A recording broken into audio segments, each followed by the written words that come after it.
أعوذ بالله من الشيطان الرجيم. بسم الله الرحمن الرحيم. السلام عليكم ورحمة الله تعالى وبركاته.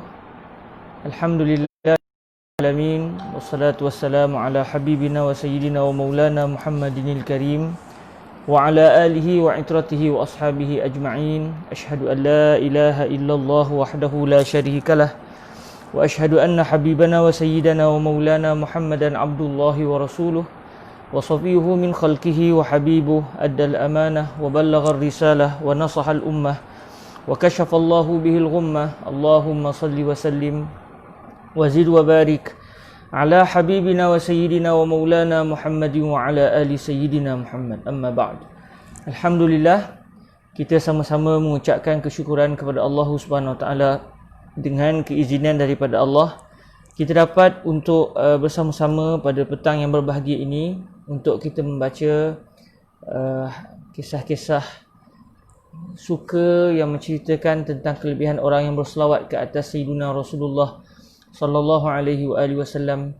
Kita juga dapat melihat hadis-hadis Rasulullah sallallahu alaihi wasallam yang menceritakan tentang kelebihan orang yang berselawat ke atas Rasulullah sallallahu alaihi wasallam.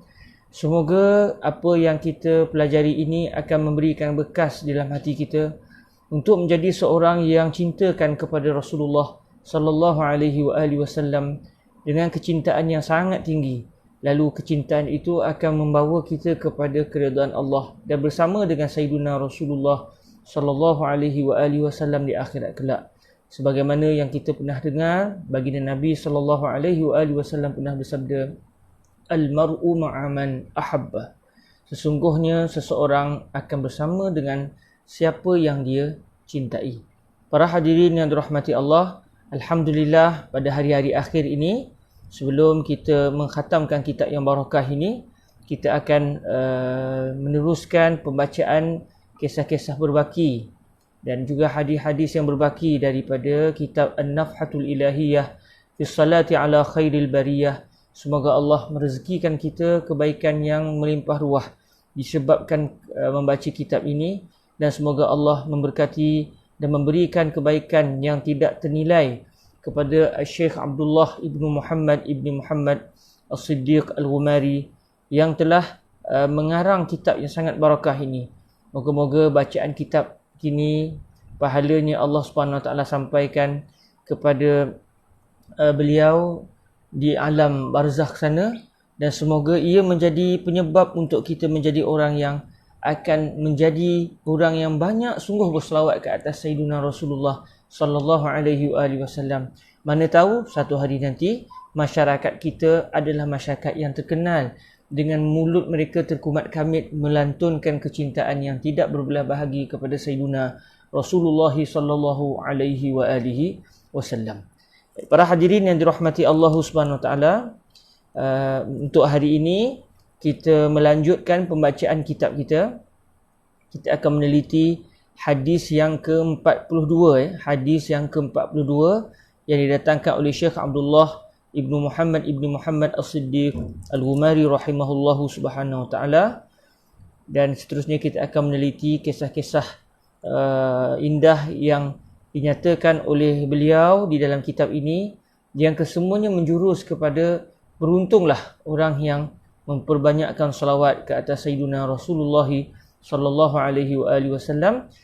Kita juga akan meneliti beberapa kisah gembira hari ini, dan sebagaimana biasa sebelum kita melanjutkan kepada pembacaan hadis, kita pergi terlebih dahulu kepada berselawat ke atas Sayyidina Rasulullah sallallahu alaihi wasallam dengan bilangan sebanyak 33 kali. Terima kasih kepada Ustaz Muhdi yang telah menyalin salawat itu di bahagian komen. Semoga diberkati Allah Subhanahu Wa Taala, kita dan semuanya lah biiznillah Subhanahu Wa Taala. Jadi kita akan membaca salawat itu sebanyak 33 kali insya-Allah untuk hari ini, dan seterusnya kita akan melanjutkan kepada bacaan hadis Rasulullah sallallahu alaihi wasallam yang berbaki di dalam kitab An-Nafhatul Ilahiyah fi Salati ala Khairil Bariyah sallallahu alaihi wasallam. Bismillahirrahmanirrahim. Kita mulakan dengan berselawat ke atas Rasulullah sallallahu alaihi wasallam. اللهم صل على سيدنا محمد صلاة تنجينا بها من جميع الأهوال والآفات وتقضي لنا بها جميع الحاجات وتطهرنا بها من جميع السيئات وترفعنا بها أعلى الدرجات وتبلغنا بها أقصى الغايات من جميع الخيرات في الحياة وبعد الممات وعلى آله وصحبه وسلم. اللهم صل على سيدنا محمد صلاة تنجينا بها من جميع الأهوال والآفات وتقضي لنا بها جميع الحاجات وتطهرنا بها من جميع السيئات وترفعنا بها أعلى الدرجات وتبلغنا بها أقصى الغايات من جميع الخيرات في الحياة وبعد الممات وعلى آله وصحبه وسلم. اللهم صل على سيدنا محمد صلاة تنجينا بها من جميع الأهوال والآفات وتقضي لنا بها جميع الحاجات وتطهرنا بها من جميع السيئات وترفعنا بها أعلى الدرجات وتبلغنا بها أقصى الغايات من جميع الخيرات في الحياة وبعد الممات وعلى آله وصحبه وسلم. اللهم صل على سيدنا محمد صلاة تنجينا بها من جميع الأهوال والآفات وتقضي لنا بها جميع الحاجات وتطهرنا بها من جميع السيئات وترفعنا بها أعلى الدرجات وتبلغنا بها أقصى الغايات من جميع الخيرات في الحياة وبعد الممات وعلى آله وصحبه وسلم. اللهم صل على سيدنا محمد صلاة تنجينا بها من جميع الأهوال والآفات وتقضي لنا بها جميع الحاجات وتطهرنا بها من جميع السيئات وترفعنا بها أعلى الدرجات وتبلغنا بها أقصى الغايات من جميع الخيرات في الحياة وبعد الممات وعلى آله وصحبه وسلم. اللهم صل على سيدنا محمد صلاة تنجينا بها من جميع الأهوال والآفات وتقضي لنا بها جميع الحاجات وتطهرنا بها من جميع السيئات وترفعنا بها أعلى الدرجات وتبلغنا بها أقصى الغايات من جميع الخيرات في الحياة وبعد الممات وعلى آله وصحبه وسلم.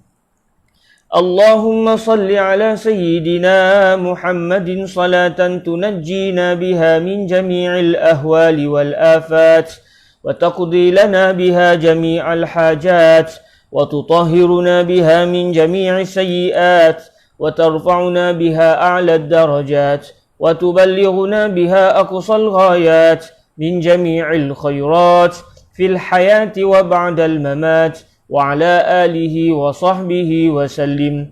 اللهم صل على سيدنا محمد صلاة تنجينا بها من جميع الأهوال والآفات وتقضي لنا بها جميع الحاجات وتطهرنا بها من جميع السيئات وترفعنا بها أعلى الدرجات وتبلغنا بها أقصى الغايات من جميع الخيرات في الحياة وبعد الممات وعلى آله وصحبه وسلم.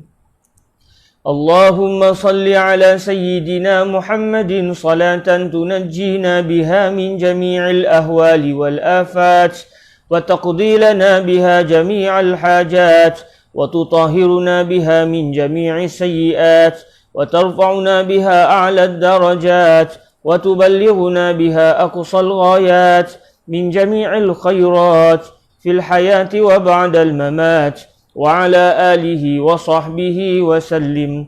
اللهم صل على سيدنا محمد صلاة تنجينا بها من جميع الأهوال والآفات وتقضي لنا بها جميع الحاجات وتطهرنا بها من جميع السيئات وترفعنا بها أعلى الدرجات وتبلغنا بها أقصى الغايات من جميع الخيرات في الحياة وبعد الممات وعلى آله وصحبه وسلم.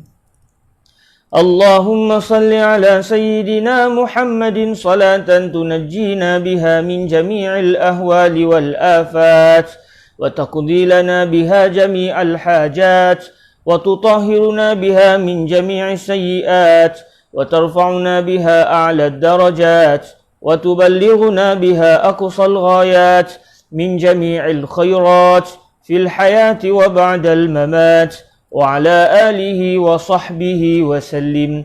اللهم صل على سيدنا محمد صلاة تنجينا بها من جميع الأهوال والآفات وتقضي لنا بها جميع الحاجات وتطهرنا بها من جميع السيئات وترفعنا بها أعلى الدرجات وتبلغنا بها أقصى الغايات من جميع الخيرات في الحياة وبعد الممات وعلى آله وصحبه وسلم.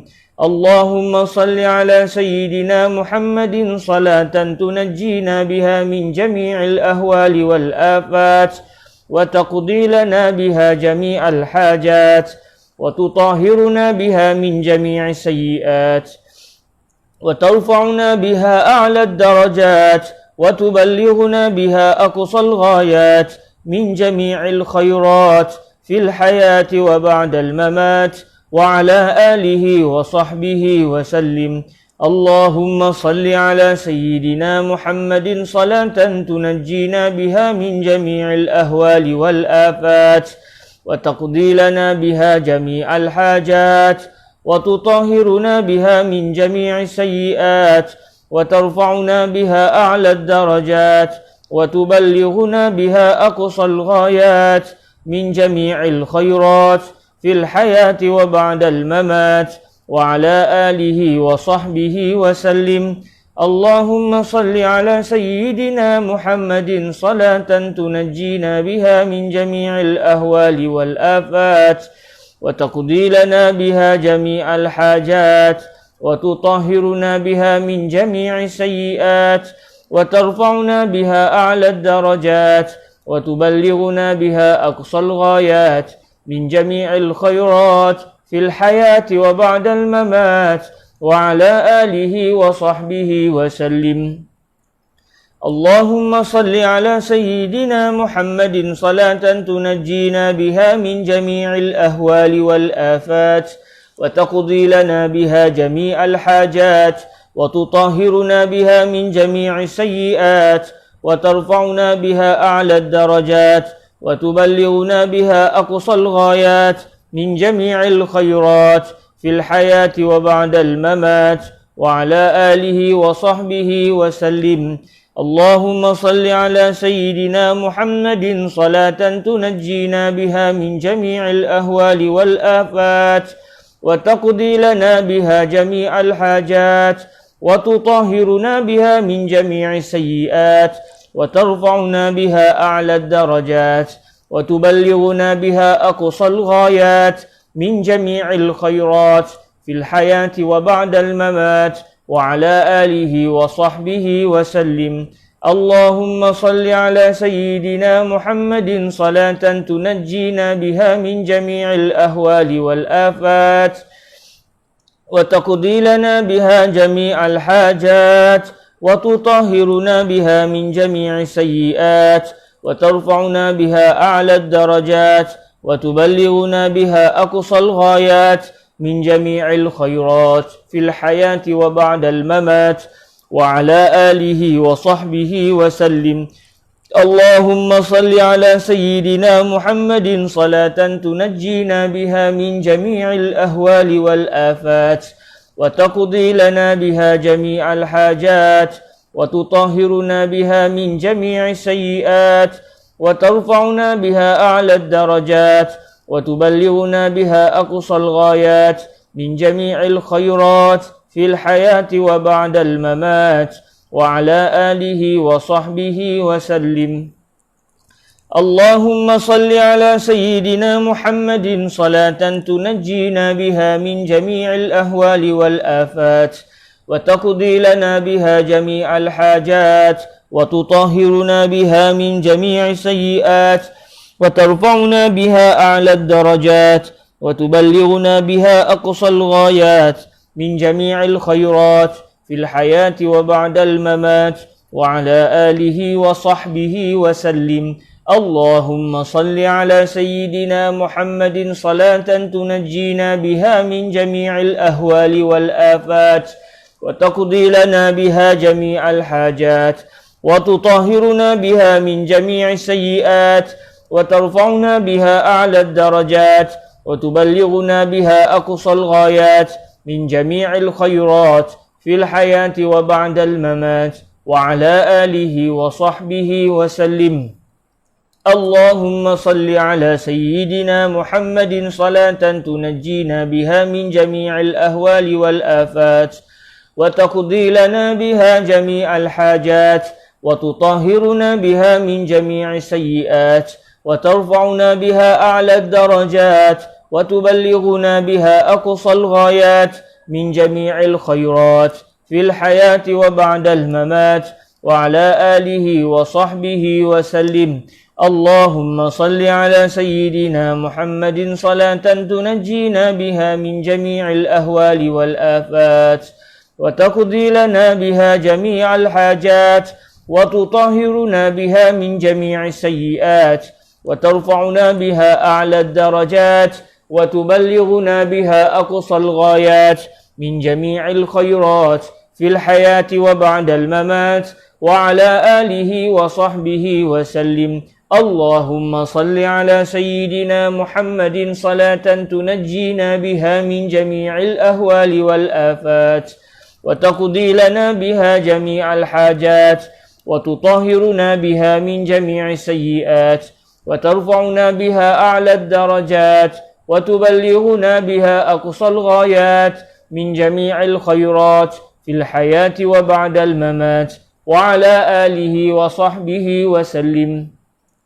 اللهم صل على سيدنا محمد صلاة تنجينا بها من جميع الأهوال والآفات وتقضي لنا بها جميع الحاجات وتطهرنا بها من جميع السيئات وترفعنا بها أعلى الدرجات وتبلغنا بها أقصى الغايات من جميع الخيرات في الحياة وبعد الممات وعلى آله وصحبه وسلم. اللهم صل على سيدنا محمد صلاة تنجينا بها من جميع الأهوال والآفات وتقضي لنا بها جميع الحاجات وتطهرنا بها من جميع السيئات وترفعنا بها أعلى الدرجات وتبلغنا بها أقصى الغايات من جميع الخيرات في الحياة وبعد الممات وعلى آله وصحبه وبارك وسلم. اللهم صل على سيدنا محمد صلاة تنجينا بها من جميع الأهوال والآفات وتقضي لنا بها جميع الحاجات وتطهرنا بها من جميع السيئات وترفعنا بها أعلى الدرجات وتبلغنا بها أقصى الغايات من جميع الخيرات في الحياة وبعد الممات وعلى آله وصحبه وسلم. اللهم صل على سيدنا محمد صلاة تنجينا بها من جميع الأهوال والآفات وتقضي لنا بها جميع الحاجات وتطهرنا بها من جميع السيئات وترفعنا بها أعلى الدرجات وتبلغنا بها أقصى الغايات من جميع الخيرات في الحياة وبعد الممات وعلى آله وصحبه وسلم. اللهم صل على سيدنا محمد صلاة تنجينا بها من جميع الأهوال والآفات وتقضي لنا بها جميع الحاجات وتطهرنا بها من جميع السيئات وترفعنا بها أعلى الدرجات وتبلغنا بها أقصى الغايات من جميع الخيرات في الحياة وبعد الممات وعلى آله وصحبه وسلم. اللهم صل على سيدنا محمد صلاة تنجينا بها من جميع الأهوال والآفات وتقضي لنا بها جميع الحاجات وتطهرنا بها من جميع السيئات وترفعنا بها أعلى الدرجات وتبلغنا بها أقصى الغايات من جميع الخيرات في الحياة وبعد الممات وعلى آله وصحبه وسلم. اللهم صل على سيدنا محمد صلاة تنجينا بها من جميع الأهوال والآفات وتقضي لنا بها جميع الحاجات وتطهرنا بها من جميع السيئات وترفعنا بها أعلى الدرجات وتبلغنا بها أقصى الغايات من جميع الخيرات في الحياة وبعد الممات وعلى آله وصحبه وسلم. اللهم صل على سيدنا محمد صلاة تنجينا بها من جميع الأهوال والآفات وتقضي لنا بها جميع الحاجات وتطهرنا بها من جميع السيئات وترفعنا بها أعلى الدرجات وتبلغنا بها أقصى الغايات من جميع الخيرات في الحياة وبعد الممات وعلى آله وصحبه وسلم. اللهم صل على سيدنا محمد صلاة تنجينا بها من جميع الأهوال والآفات وتقضي لنا بها جميع الحاجات وتطهرنا بها من جميع السيئات وترفعنا بها أعلى الدرجات وتبلغنا بها أقصى الغايات من جميع الخيرات في الحياة وبعد الممات وعلى آله وصحبه وسلم. والحمد لله رب العالمين.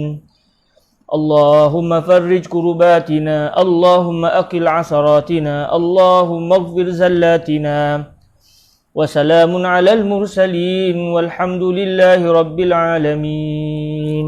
Alhamdulillah, syukur pada Allah Subhanahu Wa Taala dapat kita membaca salawat ke atas Sayyidina Rasulullah sallallahu alaihi wasallam sebanyak 33 kali. Semoga Allah Subhanahu Wa Taala menyampaikan salawat tersebut ke atas Sayyidina Rasulullah sallallahu alaihi wasallam dan menjadikan salawat itu sebagai penghubung kasih di antara kita dan Nabi, lalu Allah memberkati kita semua insya-Allah azza wa jal.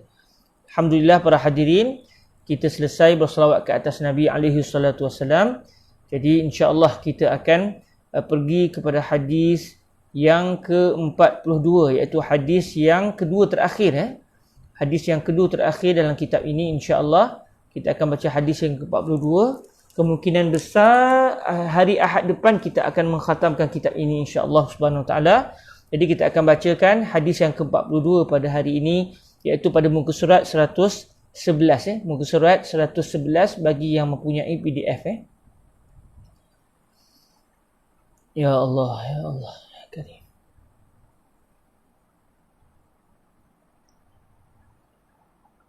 Okey. Hadis yang ke-42 insya-Allah. Bismillahirrahmanirrahim. بإسنادنا المتصل إلى سيدنا الشيخ عبد الله ابن محمد الصديق الغماري رحمه الله سبحانه وتعالى ونفعنا الله بعلومه وعلوم مشايخه وتلامذته وقراء نفحاته وسائر مصنفاته وشراحها اللهم آمين. قال رحمه الله عز وجل: الحديث الثاني والأربعون عن أبي بن كعب رضي الله عنه قال: كان رسول الله صلى الله عليه وآله وسلم إذا ذهب ثلث الليل قام فقال: يا أيها الناس اذكروا الله جاءت الراجفة تتبعها الرادفة جاء الموت بما فيه قال أبي رضي الله تعالى عنه: قلت يا رسول الله إني أكثر الصلاة عليك فكم أجعل لك من صلاتي؟ فقال: ما شئت. قال: قلت الربع. قال: ما شئت. فإن زدت فهو خير لك. قلت النصف. قال: ما شئت. فإن زدت فهو خير لك. قال: فالثلثين. قال: ما شئت. فإن زدت فهو خير لك. قلت: أجعل لك صلاتي كلها؟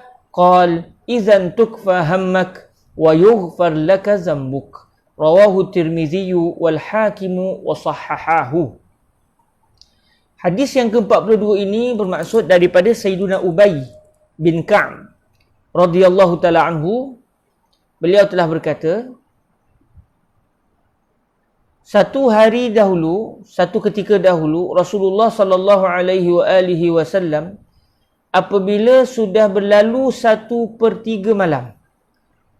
Maknanya apabila masuk ke 2/3 malam, apabila masuk pada 2/3 malam, sudah berlalu, maafkan saya, apabila sudah, dalam hadis ni kan Rasulullah SAW iza zahaba thulutha al-lail, maafkan saya tersilap terjemah. Apabila Rasulullah SAW satu ketika dahulu, apabila telah berlalu 2/3 malam, 2/3 malam, maknanya masuk kepada 1/3 malam yang terakhir. Sebagaimana kita semua sedia maklum, malam bermula daripada waktu maghrib dan berakhir dengan masuknya waktu subuh. Jadi kita tengoklah berapa jam daripada maghrib ke subuh, kita bahagikan kepada 3.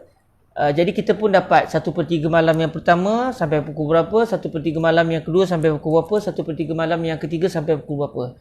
Okey, katakan mudah cerita, katakan Isyak masuk pukul 9 lah, katakan mudah-mudah cerita. Katakan pukul 9 start Isyak, 9, 10, 11, 12, 1, 2, 3, 4, 5, 6. Katakan pukul 6 masuk subuh. Mudah cerita, senang kita nak kira. Katakan Isyak masuk pukul 9 dan subuh masuk pukul 6. Jadi, ada berapa jam tu? 9, 10, 11, 12, 1, 2, 3, 4, 5, 6. Ada 9 jam.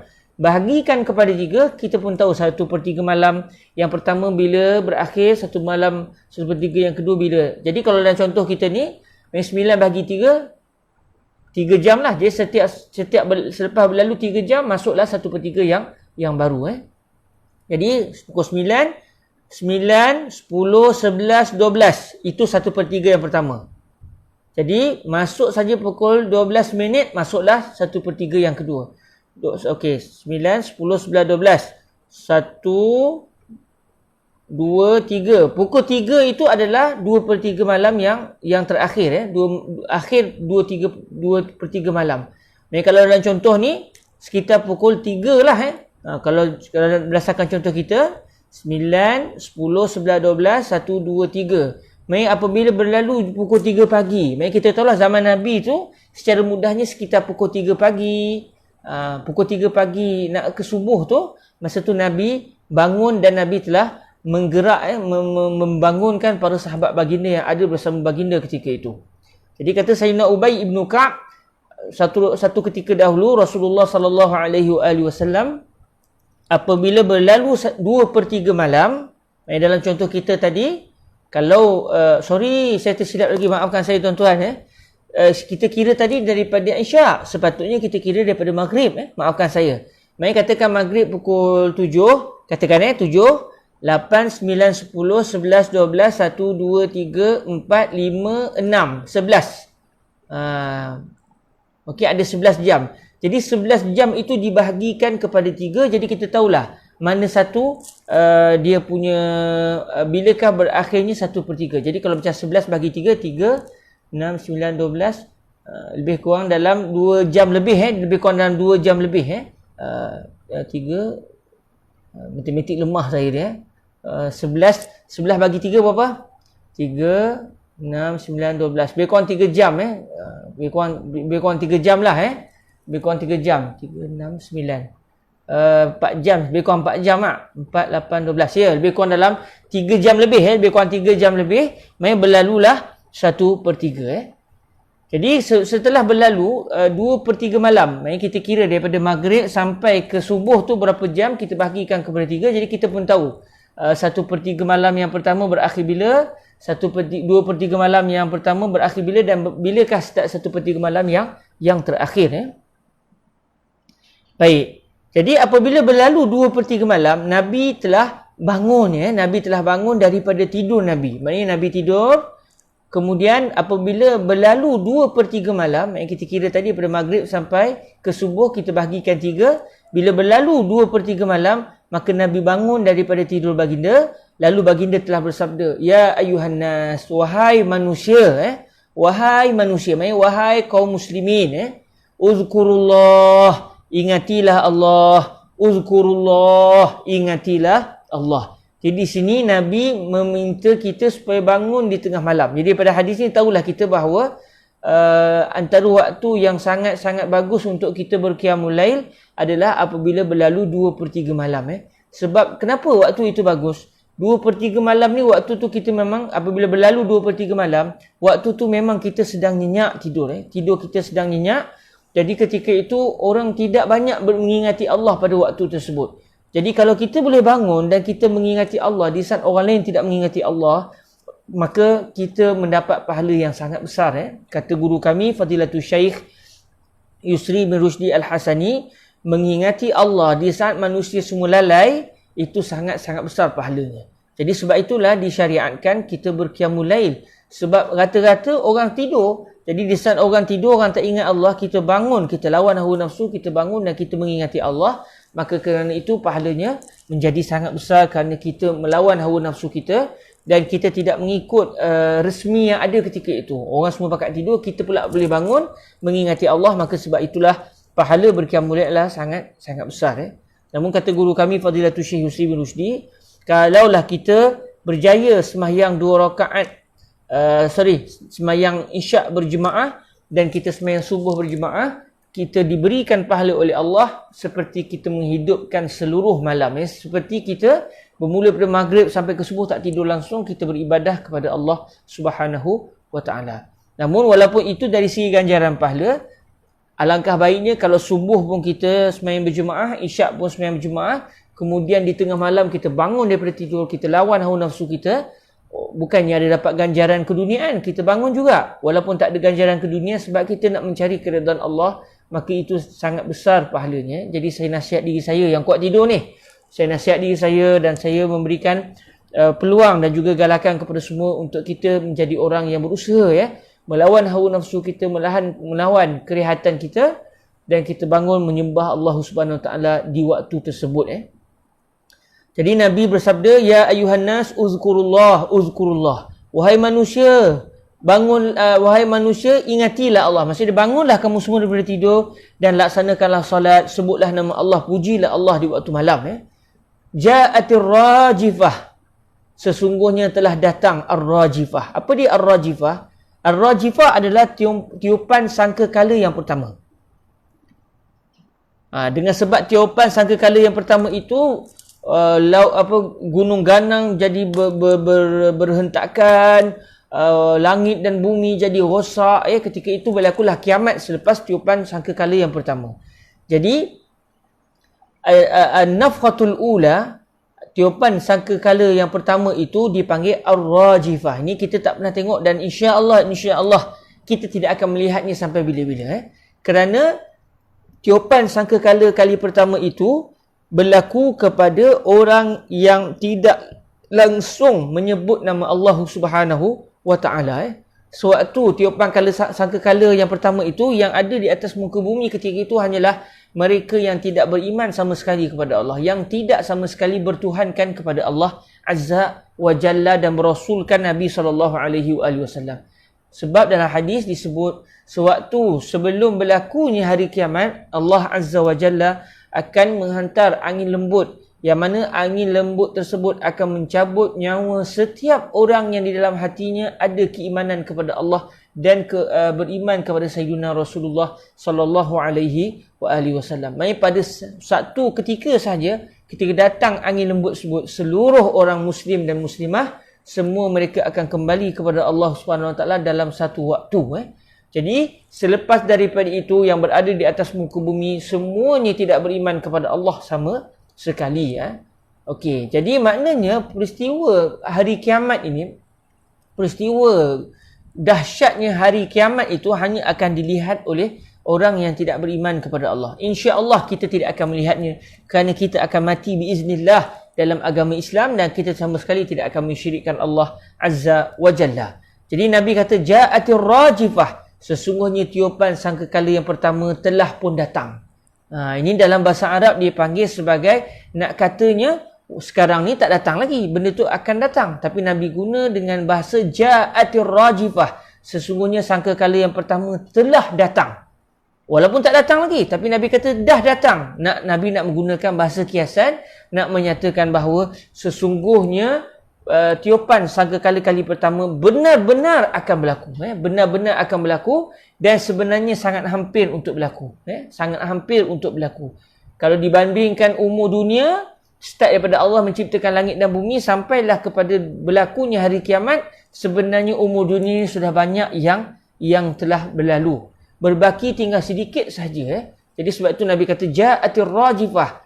Ada dua perkara lah di sini. Nabi nak menyatakan bahawa sesungguhnya tiupan sangkakala pertama itu benar-benar akan berlaku, seakan-akan telah berlaku. Dan yang kedua nak kata dekat sangat nak berlaku, sehingga Nabi menggunakan bahasa seakan-akan telah berlaku. Macam kita sembahyang kan? Bila orang yang nak Bilal tu bila dah selesai azan, orang dah sembahyang sunat, maka Bilal akan melaungkan iqamah. Disebut qad qamatis salah, benar-benar sembahyang telah didirikan. Sedangkan kita tak start sembahyang lagi, tapi nak katanya dekat sangat. Habis qamat ni kita akan terus sembahyang, maka digunakan fi'lu madin, tetapi yang dimaksudkan bahawa bukan benda itu telah berlaku, sebaliknya yang dimaksudkan adalah perbuatan itu sudah hampir sangat untuk berlaku. Ja'atir rajifah tatba'uha radifah. Selepas daripada rajifah, yang akan mengikuti ar-rajifah adalah ar-radifah. Apa pula ar-radifah? Ar-radifah, para ulama menyatakan ar-radifah adalah tiupan sangkakala kali kedua. Iaitu dengan tiupan sangkakala kali kedua itu, Allah Azza wa Jalla akan membangkitkan seluruh manusia dan juga jin daripada alam kematian mereka. Pada tiupan sangkakala kali pertama, semua yang hidup ketika itu yang tidak beriman kepada Allah, semuanya dimatikan oleh Allah. Manakala selepas berlalu satu masa, Allah akan memerintahkan malaikat yang meniup sangkakala, iaitu malaikat Israfil. Allah akan memerintahkan beliau untuk meniup sangkakala buat kali kedua, dan dengan tiupan kali kedua itu Allah Ta'ala menghidupkan semula seluruh manusia dan juga jin yang telah pun meninggal dunia. Maknanya Nabi menyatakan, kenapa kita kena berqiyamul lail? Kerana dengan qiyamul lail kita dapat mencari redha Allah. Di saat kita dibangkitkan daripada alam kubur nanti, sebenarnya yang akan memberikan faedah kepada kita bukan harta benda, sebaliknya adalah hubungan mesra kita dengan Allah Subhanahu Wa Taala. Takut kita kepada Allah. Mana tahu dengan sebab kita berqiyamul lail, Allah kasih kepada kita, lalu Allah menyelamatkan kita. Pertama, menyelamatkan kita daripada mendengar tiupan sangkakala kali pertama, dan yang kedua, moga-moga Allah Ta'ala memberkati dan memuliakan kita setelah kita dibangkitkan daripada kubur, setelah kita mendengar tiupan sangkakala kali kedua. Jadi para hadirin dirahmati Allah, sebab itulah Nabi bangun setelah berlalu 2/3 malam dan mengajak manusia, janganlah kita meninggal, janganlah kita terus berada dalam kesedapan tidur. Sebaliknya bangunlah dan ingatilah Allah, kerana satu hari nanti kita akan pulang kepada Allah, dan yang akan memberikan kebaikan kepada kita ketika itu adalah apabila kita menjadi kekasih Allah Subhanahu Wa Taala. Nabi menyambung sabdaan Nabi dengan menyatakan ja'al mautu bima fih, ja'al mautu bima fih, telah datang kematian dengan apa yang berada di dalam kematian. Maknanya Nabi kata sesungguhnya kematian telah datang. Maknanya kalau dilihat kepada orang yang telah meninggal dunia, sesungguhnya kita telah melihat berlakunya kematian. Dan pada diri kita pula, sesungguhnya kematian sudah sangat dekat menghampiri diri kita. Nabi kata sesungguhnya kematian itu telah datang. Bukan semata-mata kematian, semua perkara yang berkait dengan kematian juga telah datang. Iaitu apa dia? Ketika kita sakaratul maut, ketika orang yang sedang nyawa-nyawa akhir sebelum dia dipanggil oleh Allah. Kemudian selepas kematian kita akan melihat alam yang baru. Kita akan melihat kubur. Dan ada orang yang akan diazab dalam kubur. Maknanya sesungguhnya perkara itu adalah benar dan berlaku. Maknanya janganlah kamu hidup di atas dunia dengan kesenangan, hanya semata-mata senang di dunia tetapi susah pula di akhirat. Bagaimana cara kita nak senang di akhirat? Dalam hadis ini Nabi beritahu kepada kita, caranya adalah dengan kita bangun pada waktu malam, berusaha melawan hawa nafsu. Sebab bila kita lawan hawa nafsu, sedangkan nafsu tak nak bangun, kita lawan juga. Moga-moga jadi nasihat untuk diri saya. kita lawan juga, maka sebenarnya kita sanggup mengenepikan hawa nafsu semata-mata kerana Allah, semata-mata mencari redha Allah. Allah tidak akan mensia-siakan hamba-Nya yang mencintainya. Allahumma amin. Jadi selepas Nabi menyatakan ucapan tersebut, lalu Sayyidina Ubay bin Ka'ab radhiyallahu taala anhu menyatakan kepada Rasulullah sallallahu alaihi wasallam bahawa beliau mempersiapkan diri beliau menghadapi hari kematian, menghadapi hari kiamat dengan memperbanyakkan selawat ke atas Sayyidina Rasulullah sallallahu alaihi wasallam. Lalu kata Sayyidina Ubay, "Qultu ya Rasulullah, inni uksirus salata alaik." Wahai Rasulullah, saya sesungguhnya benar-benar merupakan seorang yang kerap, yang banyak berselawat ke atas anda. Jadi kata para ulama, apa maksud Sayyidina Ubay, saya adalah orang yang kerap berselawat ke atas anda? Jadi kata para ulama, maksud inni uksirus salata alaika, saya orang yang kerap berselawat ke atas kamu. Kata para ulama, maksud salat di sini adalah salat dari segi bahasa, iaitu berdoa. Maksud dia, ya Rasulullah, saya merupakan orang yang kerap berdoa untuk kamu. Maksud inni uksirus salata alaika, sekali faham kita ingat saya orang yang kerap berselawat ke atas kamu.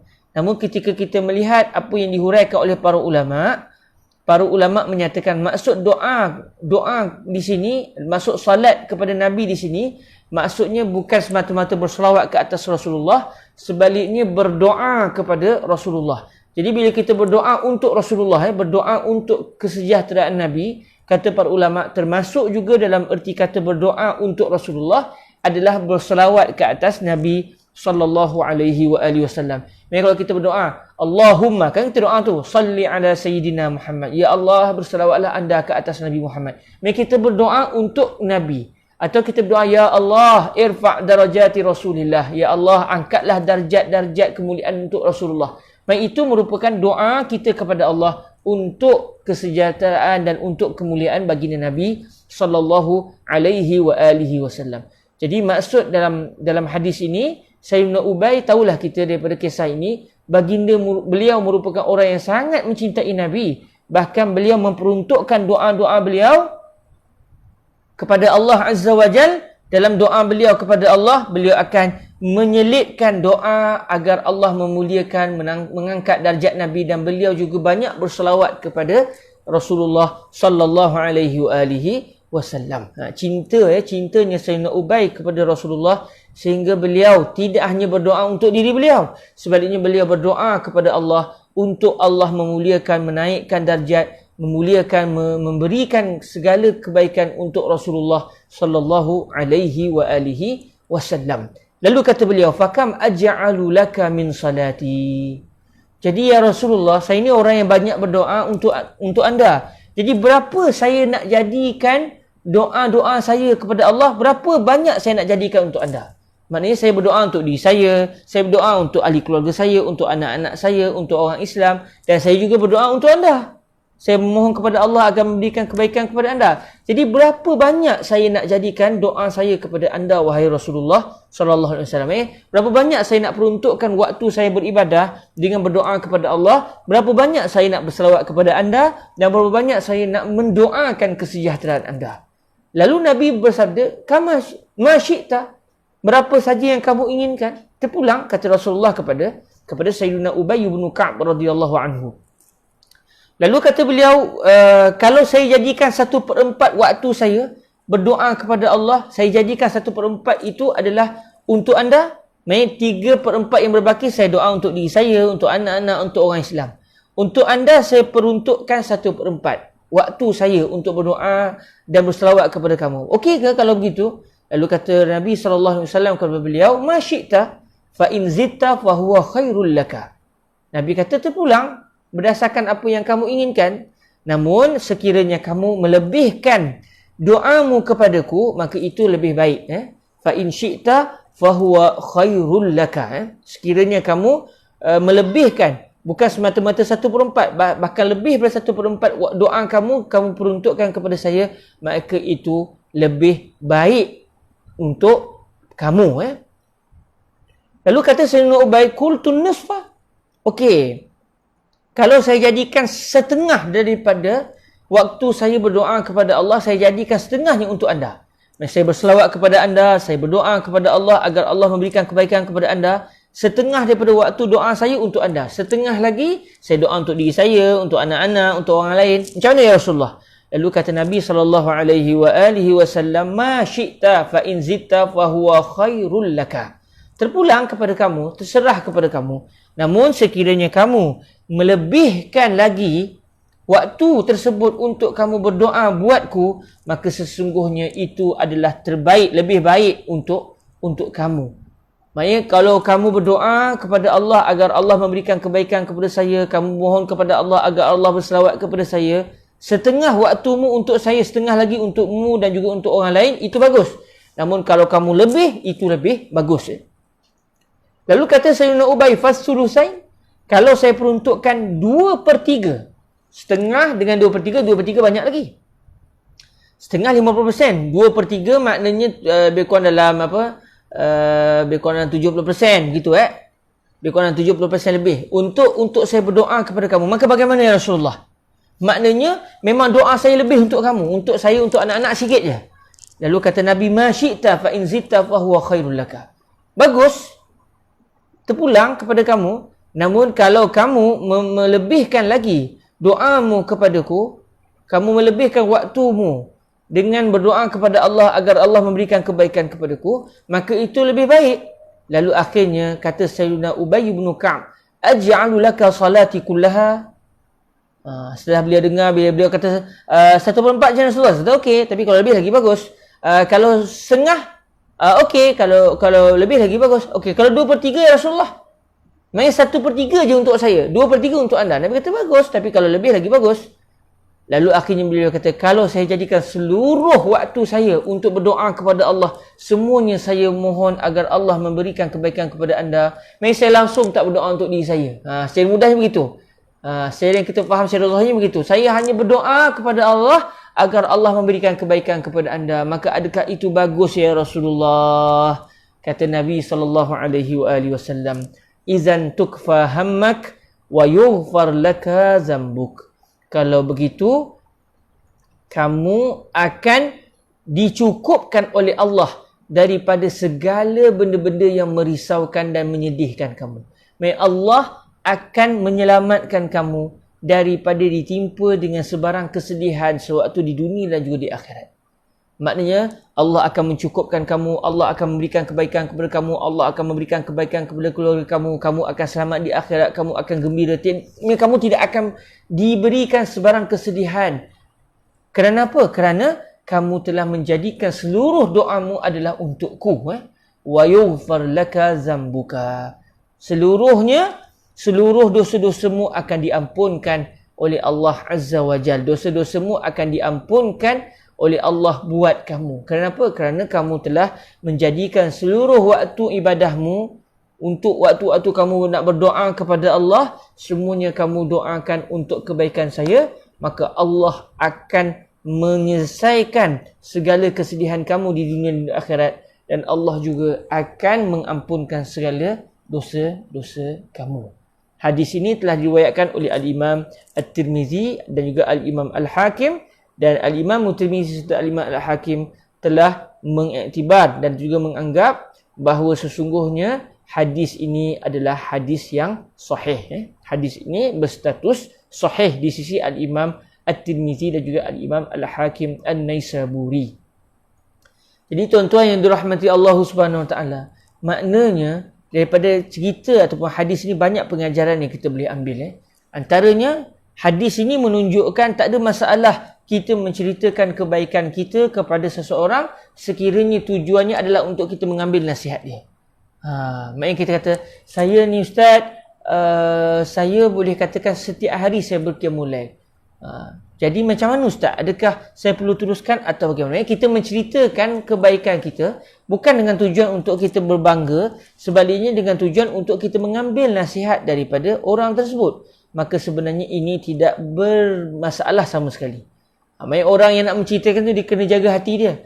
Jangan dia cerita dengan tujuan dia nak belagak. Tapi dia bertanya itu kerana untuk dia mengambil pandangan seseorang. Contoh macam dalam kisah ini, Sayyidina Ubay bin Ka'ab radhiyallahu ta'ala anhu telah menceritakan kebaikan beliau kepada Nabi, iaitu dengan menyatakan, ya Rasulullah, saya adalah orang yang banyak memohon kepada Allah agar Allah memberikan kebaikan kepada anda melalui doa saya dan melalui salawat saya kepada anda. Sebab bila kita bersalawat, kita sebenarnya berdoa kepada Allah agar Allah bersalawat dan memuliakan Nabi SAW. Jadi daripada sini tahulah kita bahawa sesungguhnya memohon ataupun menceritakan kebaikan kita kepada seseorang dengan tujuan untuk kita dengan tujuan yang bukan bermaksud tujuan untuk belagak. Tapi kalau kita dengan sebab itu boleh jadi belagak, jadi riak, tak payah cerita lah. Tak payah cerita kepada orang. Sebab kita nak jaga hati kita, kita nak jaga supaya ibadah kita diterima oleh Allah.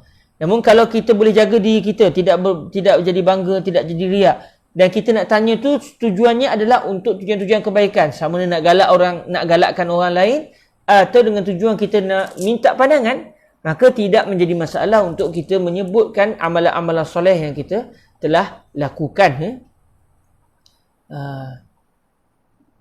Jadi yang kedua kepada hadirin dirahmati Allah Subhanahu Wa Taala, daripada kisah ini juga Al-Imam Ibn Hajar Al-Asqalani telah menjadikan hadis yang kita pelajari ini sebagai satu dalil yang menghalalkan ataupun yang membenarkan kita melakukan kebaikan, kemudian kita berdoa kepada Allah, ya Allah, jadikan pahala kebaikan ini diberikan kepada Rasulullah sallallahu alaihi wa alihi wasallam. Jadi Al-Imam Ibn Hajar Al-Asqalani radhiyallahu taala anhu, orang yang sangat terkenal dan beliau seorang yang sangat terkenal khususnya dalam tulisan beliau iaitu kitab Fathul Bari.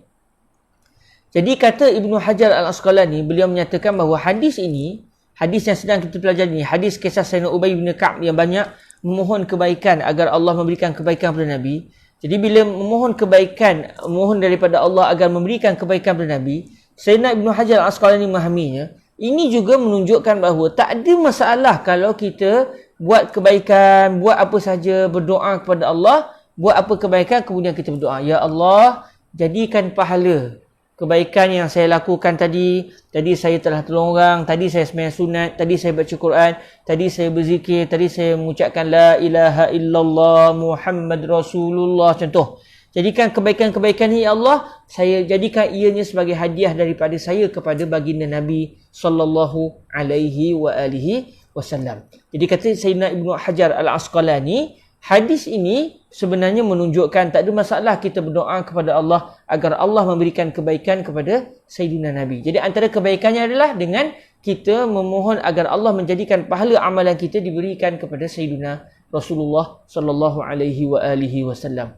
Contoh macam kita baca Yasin kan, Allahumma ja'al sawaba ma qara'nahu minal Qur'anil Karim wa min qawli la ilaha illallah wa ma halalna wa ma qulnahu min ya Allah hadiyatan minna wasilah ila sayyidina Muhammadin Rasulillah sallallahu alaihi wasallam. Ya Allah, jadikan pahala kami baca Yasin tadi, jadikan pahala kami mengucapkan la ilaha illallah, jadikan pahala kami sebut Allah, ya Allah, ya Allah, jadikan ianya pahala yang diberikan kepada Rasulullah sallallahu alaihi wasallam. Jadi sebenarnya tidak menjadi masalah sebagaimana disebut oleh Sayyidina Al-Imam Ibn Hajar Al-Asqalani radhiyallahu ta'ala anhu.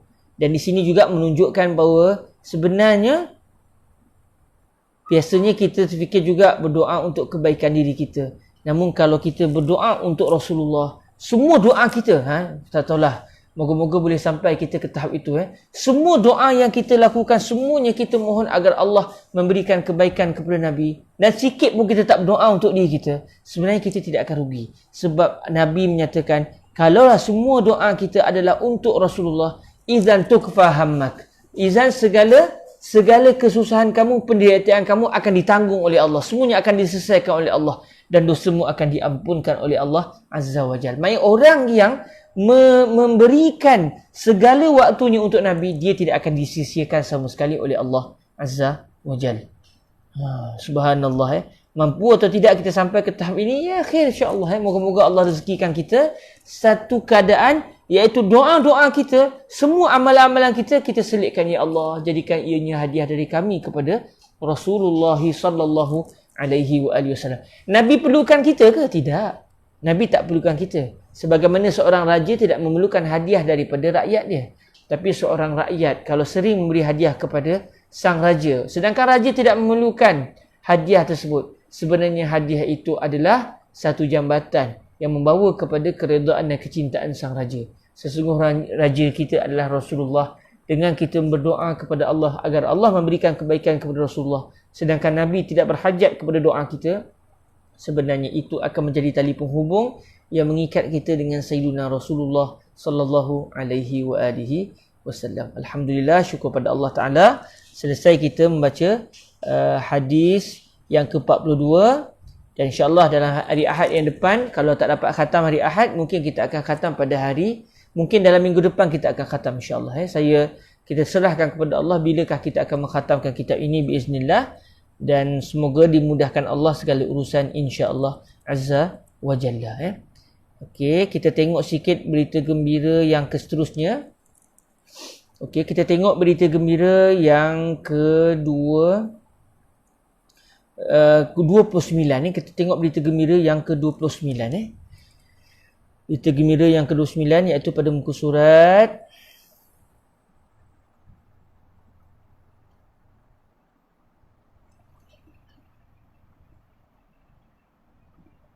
Berita gembira yang ke-29 iaitu pada muka surat yang ke-120 pada muka surat yang ke-120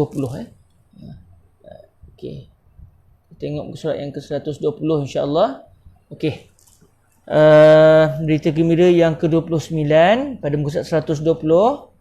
Kita baca satu berita gembira atau tengok dua berita gembira pada hari ini, tengok keadaan waktu macam mana sebab asar masuk awal. Qala Syekh Abdullah ibni Muhammad As-Siddiq Al-Ghumari rahimahullah azza wa jalla al-mubashshiratu at-tasi'atu wal-'ishrun. Qala Syarif Muhammadun النعماني من أصحاب العارف الكبير الشيخ محمد الحنفي رأيت جدي رسول الله صلى الله عليه وآله وسلم في خيمة عظيمة والأولياء يجيئون فيسلمون عليه واحدا واحدا وقائل يقول هذا فلان فيجلسون إلى جانبه صلى الله عليه وآله وسلم حتى جاءت كبكبة عظيمة وخلق كثير وقائل يقول هذا محمد الحنفي فلما وصل إلى النبي صلى الله عليه وآله وسلم أجلسه بجانبه ثم التفت صلى الله عليه وآله وسلم إلى أبي بكر وعمر رضي الله عنهما وقال لهما إني أحب هذا الرجل إلا عمامته الصماء أو قال الزعراء وأشار إلى سيدي محمد الحنفي فقال له أبو بكر أتأذن لي يا رسول الله أن أعممه؟ قال نعم. فأخذ أبو بكر رضي الله عنه عمامة نفسه وجعلها على رأس سيدي محمد وأرخى لها عزبة عن يساره وألبسها له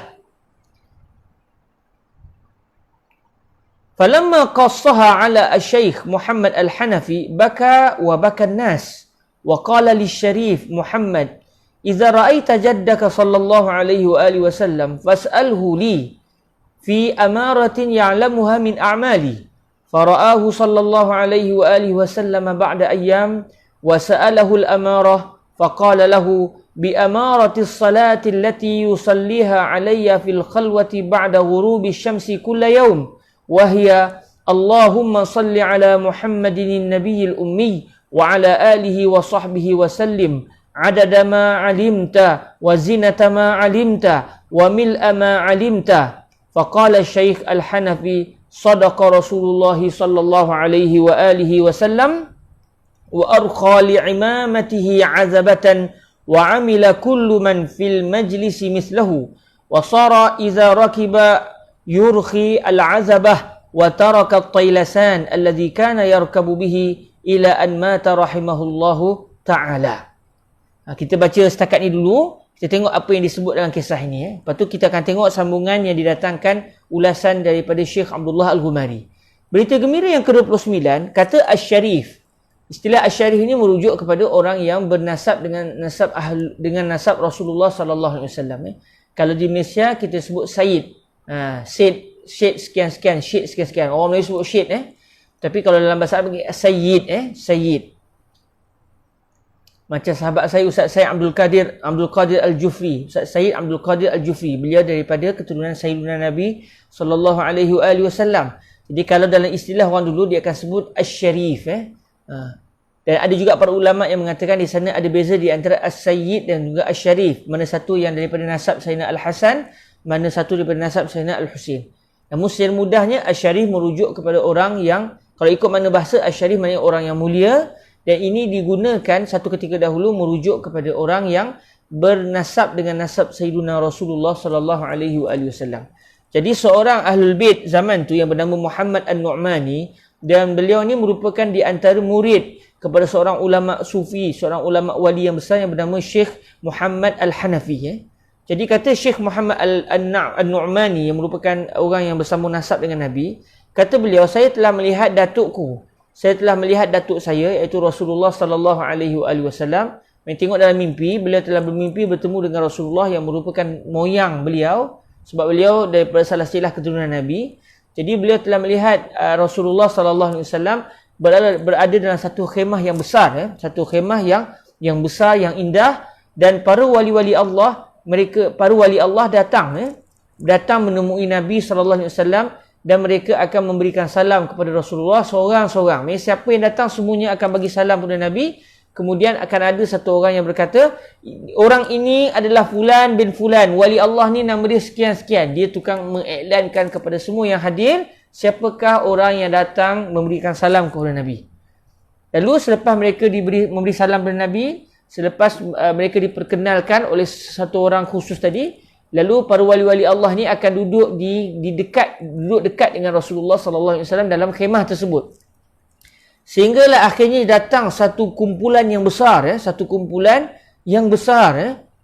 ramai datang satu gerombolan yang besar. Lalu orang yang datang yang tugasnya mengiklankan siapa yang datang, orang itu berkata, "Hadza Muhammad Al-Hanafi."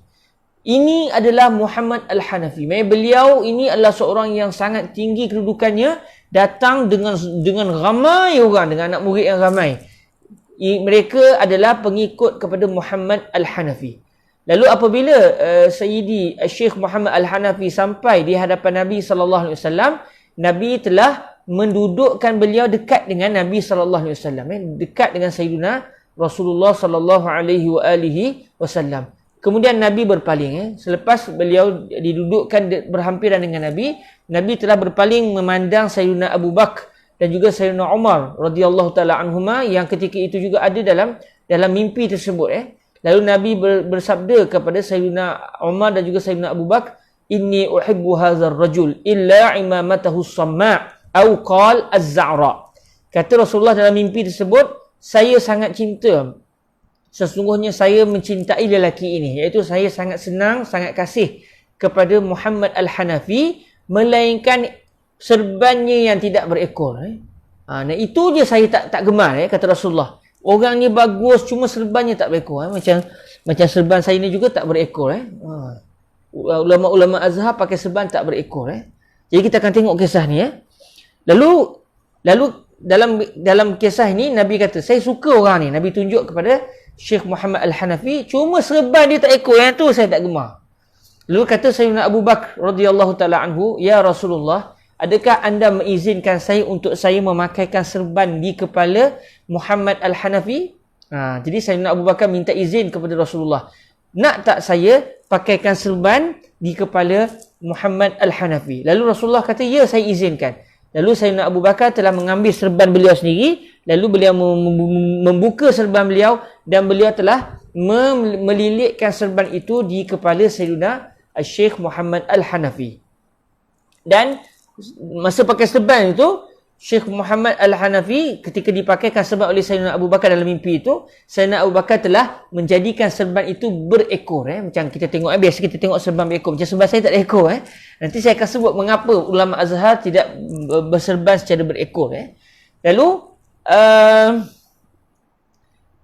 dalam kisah itu, ekor serban itu diletakkan di bahagian kiri, di bahagian bahu. Biasa kita tengok kadang serban itu, ekor serban sama ada di tengah-tengah sungguh. Kadang-kadang dia jatuh ke kanan bahu, kadang-kadang jatuh ke ke kiri bahu. Setengah orang pakai ekornya jatuh ke kiri. Lalu dalam kisah itu, ekor serban yang dipakai oleh Sayyidina Abu Bakar di kepala Sayyidina Muhammad Al-Hanafi, ekornya diletakkan di bahagian kiri. Lalu apabila Syekh Muhammad Asy-Syarif Muhammad An-Nu'mani yang bermimpi tadi bangun daripada tidur, beliau telah menceritakan mimpi tersebut kepada Syekh Muhammad Al-Hanafi. Beliau cerita, saya mimpi jumpa datuk saya Rasulullah, dalam mimpi ini begian, dan ceritalah sampai kepada kisah serban yang dipakaikan di kepala Syekh Muhammad Al-Hanafi. Bila kisah itu disampaikan kepada Syekh Muhammad Al-Hanafi, menangislah Syekh Muhammad Al-Hanafi, dan menangis semua manusia ada ketika itu. Menangis kerana kerinduan mereka kepada Sayyidina Rasulullah sallallahu alaihi wasallam, dan betapa mereka beruntung menjadi anak murid kepada Syekh Muhammad Al-Hanafi.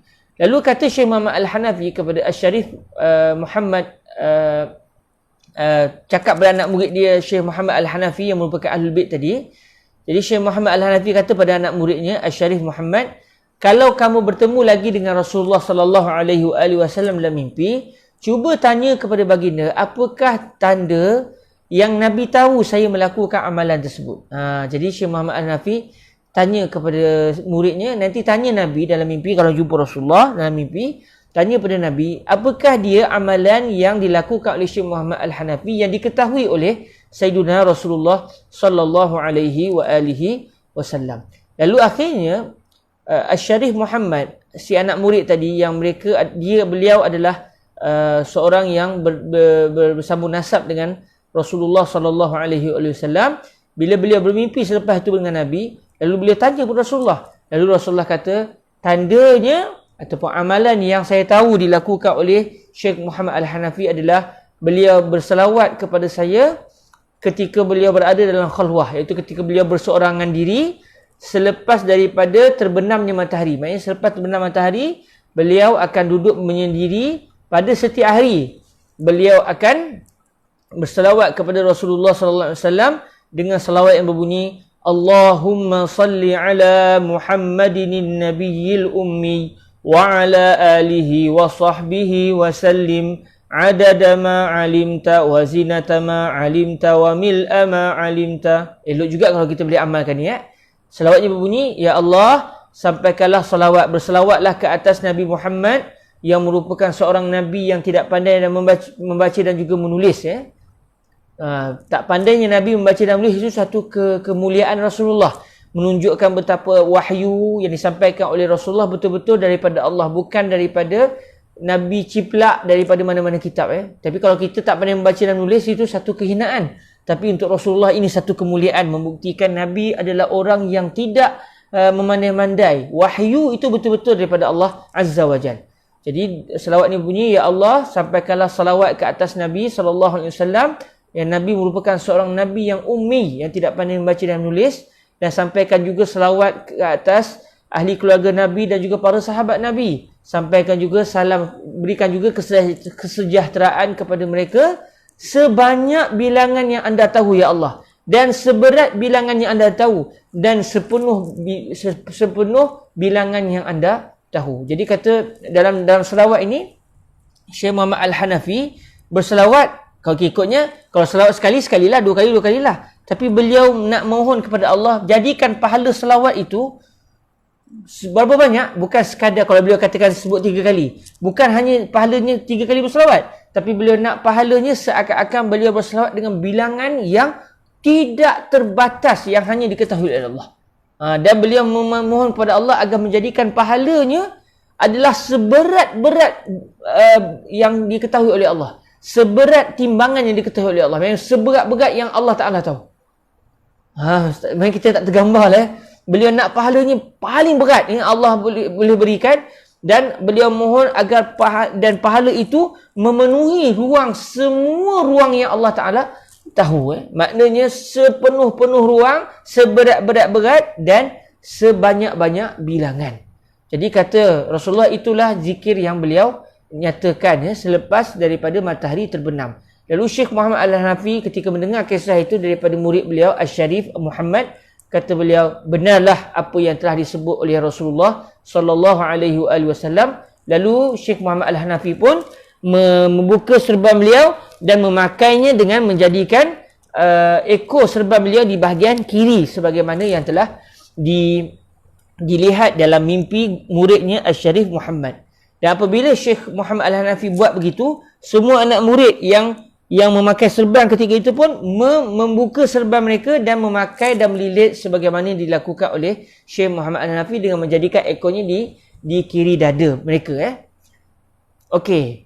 Jadi kata perawi kisah ini, Syekh Muhammad Al-Hanafi selepas itu beliau ke mana-mana pun beliau akan menjadikan ekor serbannya ke kiri sebagaimana yang dimimpi oleh anak muridnya, dan beliau meninggalkan tailasan yang biasanya beliau akan guna sewaktu beliau bermusafir. Naik kenderaan biasanya Syekh Muhammad Al-Hanafi dia biasanya akan ambil tailasan. Tailasan ni saya pun tak ada serban contoh. Katakanlah kain ni kain tailasan. Selalunya serban yang orang buat tu, selalunya tailasan kita pakai macam ni. Kita pakai begini. Ini bukan tailasan ini contoh lah. Jadi pakai begini. Ini panggil tailasan. Maksudnya kita menjadikan serban itu di atas kepala kita. Sama ada kita pakai kopiah atau tak pakai kopiah, ataupun ini dipanggil tailasan kita letakkan di atas kepala kita. Jadi biasanya Syekh Muhammad Al-Hanafi begitu, pakai serban batu begitu. Jadi beliau meninggalkan serban, meninggalkan tailasan dan beliau memakai serban yang berekor di bahagian kiri sehinggalah beliau meninggal dunia rahimahullah azza wa jal. Jadi sambungan kisah ini adalah merupakan ta'likan merupakan komentar daripada Syekh Syekh Abdullah Al-Ghumari. Jadi Syekh Abdullah Al-Ghumari kata apa? Qultu irkha'ul azaba sunnatun ma'suratun 'anil nabiy sallallahu alaihi wa alihi wasallam. وورد النهي عن الاقتعاط وهو التعميم بدون عزبة وهي متأكدة في حق كبار العارفين لمزيد تعلقهم بالنبي صلى الله عليه وآله وسلم وشدة تأسيهم به في كل ما يصدر عنه من قول وعمل في العبادات والعادات لعلمهم أن الله تعالى لا يختار لنبيه illa dalam buku kita tu saya rasa yang betulnya adalah illa dalam buku kita macam tersilap sikit boleh ditambah kalimah illa dalam buku kita ila jadi la'alla sawab adalah illa jadi sikit cetakan tu tersilap ketika type tu wallahu a'lam. Li'ilmihim anna Allah Ta'ala la yakhtaru li nabiyhi illa akmalil halat لا يختار لنبيه إلا أكمل الحالات وأن كل ما يصدر عنه صلى الله عليه وآله وسلم يقع من الله بعين الرضا والقبول وقد صرح علماء الأصول أن من فعل أمرا عاديا كان النبي صلى الله عليه وآله وسلم يفعله كأكلة أو لبسة معينة وقصد بفعله الاقتداء به صلى الله عليه وآله وسلم كان مثابا من هذه الجهة واعتبر آتيا بالسنة. وممن كان على هذا الحال عبد الله بن عمر رضي الله عنهما كان شديد التأسي بالنبي صلى الله عليه وآله وسلم في كل شيء حتى أنه وهو مسافر في بعض المرات نزل في مكان من الطريق ليس محلا للنزول سأل المسافرون معه نافعا مولاه عن سبب نزوله غير المعهود فأخبرهم بأنه يروي أن كان مع النبي صلى الله عليه وآله وسلم في بعض أسفاره فنزل في هذا المكان وقضى حاجته فهو يحب أن يفعل مثله. Jadi Syekh Abdullah Al-Ghumari memberikan komentar sedikit tentang kisah tadi. Kata beliau, menjadikan ekor serban itu terkeluar daripada serban. Maksudnya macam kopiah saya ni tak ada ekor. Jadi menjadikan ekor serban kita itu berekor itu merupakan sunnah yang dilakukan oleh Nabi SAW. Nabi ketika memakai serban beliau baginda akan menjadikan serban baginda itu berekor dan ada larangan larangan daripada memakai serban tanpa ekor. Nanti saya akan sentuh kenapa ulama Azhar memakai serban tanpa ekor.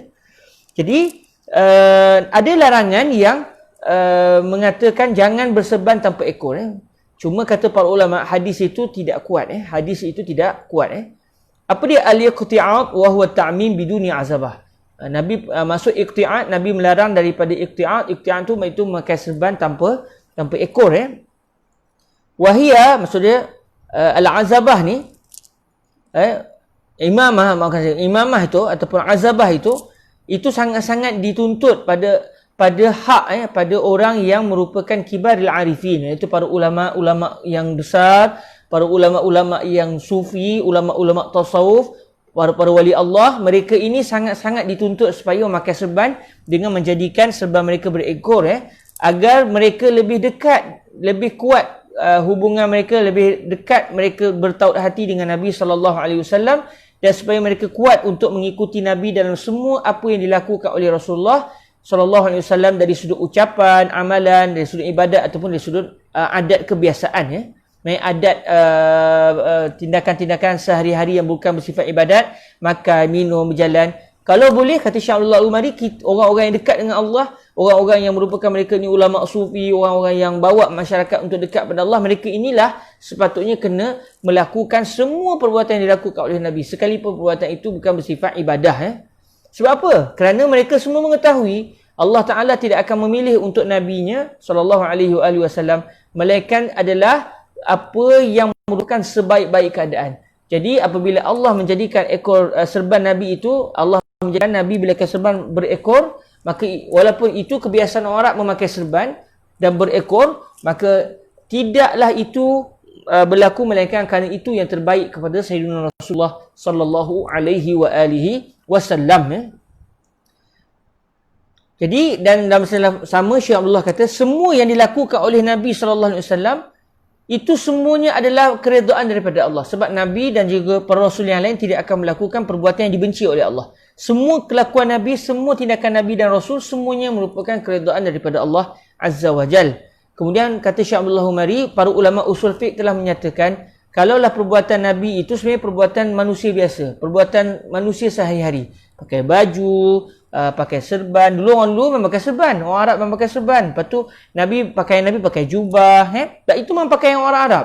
Bila Nabi berjalan, jalan macam ni. Bila makan, makan ini. Bila periuk macam ni. Tongkatnya macam ni. Benda yang bukan bersifat ibadah, tapi bersifat adat kebiasaan. Jadi kata ulama usul fiqh, kalaulah Nabi melakukan perbuatan-perbuatan sebagai manusia biasa tadi, kemudian kita lakukan. Cara makan kita macam Nabi makan. Cara baju kita, cara baju Nabi. Cara berjalan Nabi. Maka sebenarnya, dan kalaulah orang itu melakukan perbuatan tersebut dengan niat dia nak mengikut Rasulullah SAW, walaupun pada asalnya meniru Nabi dalam perbuatan-perbuatan biasa tadi, perbuatan-perbuatan sebagai manusia biasa, cara pakai makanan, cara pakai baju, itu sebenarnya tidak merupakan ibadah pada asalnya. Namun kalau orang itu meniru Rasulullah dengan niat untuk mengikut Rasulullah, untuk menuruti semua perbuatan yang dibuat oleh Nabi, maka dia mendapat pahala dan dia dianggap sebagai orang yang telah melakukan sunnah. Jadi saya tak langsung Syekh Abdullah Al-Ghumari nak mengatakan, jangan ada lagi berhujah, tak payah pakai serban sebab serban ini bukan sunnah Rasulullah. Rasulullah pakai serban sebab orang Arab pakai serban. Jadi kita orang Melayu tak pakai serban, kita pakai terkolok cukup lah, tak payah pakai serban. Memang pada asalnya serban itu pakaian orang Arab. Namun apabila Nabi memakai, dan kalau kita ikut kerana niat ikut Nabi, kita dapat pahala. Sebab tu dalam kaedah yang biasa saya dengar dan pernah saya jumpa dalam kitab, Al-adiyat la takunu ta'budiyat illa binniyat. Al-adiyat la takunu ta'budiyat illa binniyat. Semua perbuatan yang bersifat adi, perbuatan yang bersifat adat resam kebiasaan seseorang, tidak akan menjadi pahala, tidak akan menjadi ibadah, melainkan kalau kita buat kerana Allah Azza wa Jal. Mandi bukan dapat pahala. Jadi kalau kita mandi, saya mandi supaya badan saya segar dan saya akan lebih bertenaga untuk menyampaikan hadis Nabi SAW.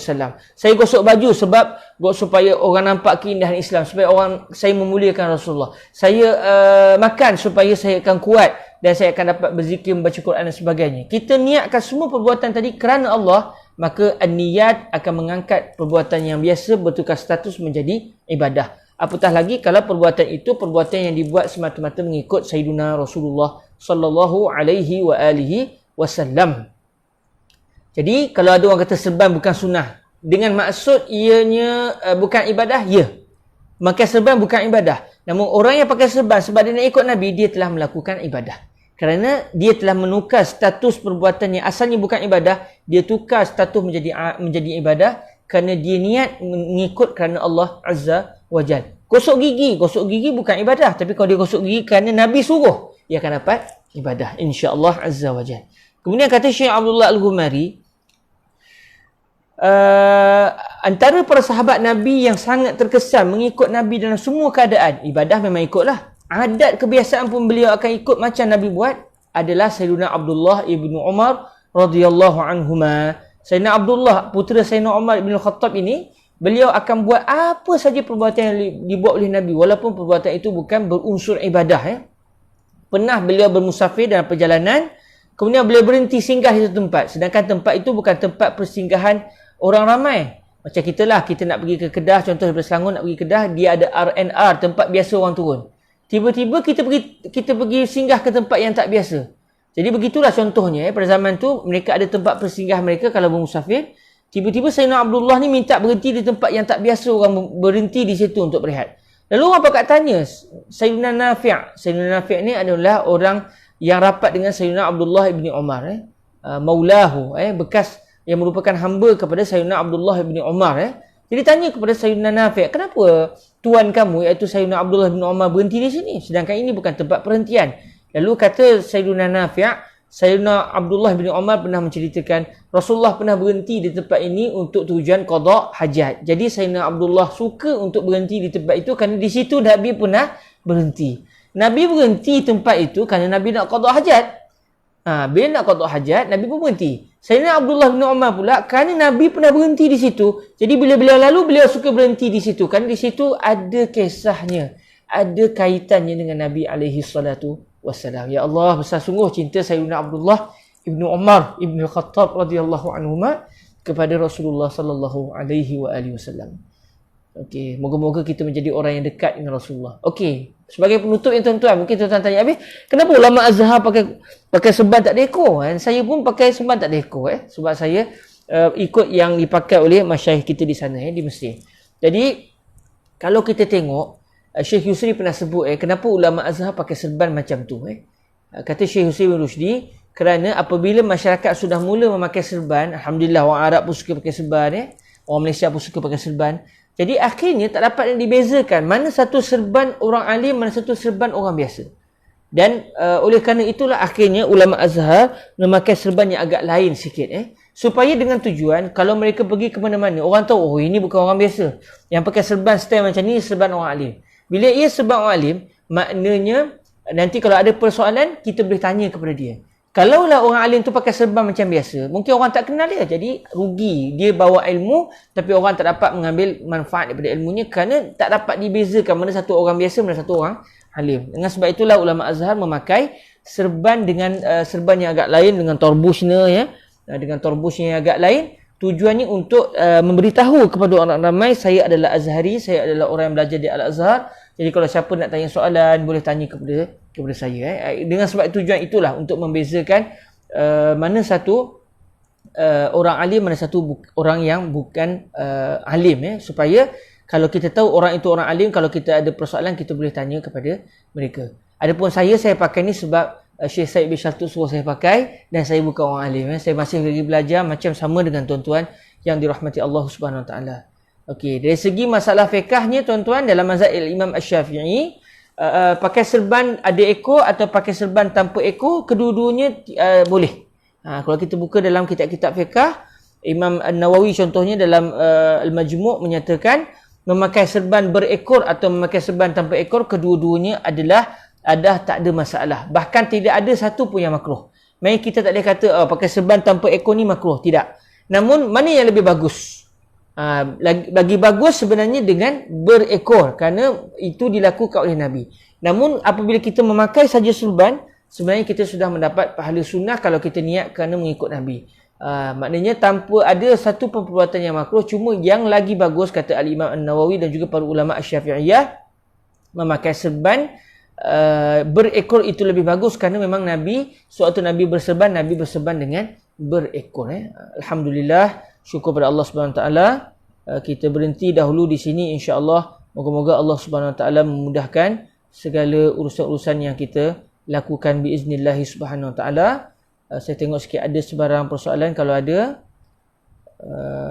kenapa saya punya ni internet macam lemah kejap okay, kalau ada soalan kita tengok. InsyaAllah mungkin saya jangka dalam 2 majlis lagi minggu depan rasa tak dapat khatam Minggu depan rasanya kita tak sempat untuk khatam kitab. Tapi apapun insya-Allah saya jangka hari Ahad tak dapat khatam, tapi mungkin kita boleh khatam pada hari Rabu nanti insya-Allah azza wajal. Okey, terima kasih tuan-tuan, terima kasih kepada semua yang mengikut kelas secara live. Allah, Syekh Said pun ada sekali. Allahu akbar. Malu Syekh Said guru saya pun ada sekali ikut live Jazakumullah khairan ya Sayyidi. Tilmizukumus saghir hawala ay yaqra al-kitab bainan nas. Allah barik fikum ya Sayyidi. Allah barik fikum. Saya ucap terima kasih juga pada semua pada Ustaz Muhdi yang bagi komen, kepada saudara kita Syarir kepada Muhammad Ali, kepada Syakir Muhammad Nawawi, pada semua Muhammad Izzuddin, kepada Sarah Ishaq, kepada Masyita Ahmad Aruf, kepada Syukur kepada Syarir, kepada semualah yang menulis. Saya ucap terima kasih kepada semua. Moga-moga tautan ukhuwah ini akan terus berkekalan kerana kita menautkan ukhuwah, bertemu kerana Allah, berpisah kerana Allah atas dasar cinta kepada Rasulullah sallallahu alaihi wasallam. Terima kasih semua. Kita tangguhkan majlis kita dengan kita berselawat ke atas junjungan mulia Nabi Muhammad sallallahu alaihi wasallam. Saya rasa asar dah masuk tadi. Maaf tak dengar azan asar Minta maaf semua, insya-Allah minggu akan datang kita usahakan untuk berhenti sebelum solat asar untuk bagi peluang untuk kita dapat solat di masjid. Maafkan saya tak perasan azan tadi. Asyik dengan Nabi saya tak dengar azan. Maafkan saya. Semoga diberkati Allah. Kita tangguhkan majlis dengan berselawat ke atas junjungan mulia Nabi alaihi salatu wasallam. Allahumma salli afdala salatin ala as'adi makhluqatika sayyidina Muhammadin wa ala alihi wa sahbihi wa sallim adada ma'lumatika wa midada kalimatika kullama ذكرك الذاكرون وغفل عن ذكره الغافلون اللهم صل أفضل صلاة على أسعد مخلوقاتك سيدنا محمد وعلى آله وصحبه وسلم عدد معلوماتك ومداد كلماتك كلما ذكرك الذاكرون وغفل عن ذكره الغافلون اللهم صل أفضل صلاة على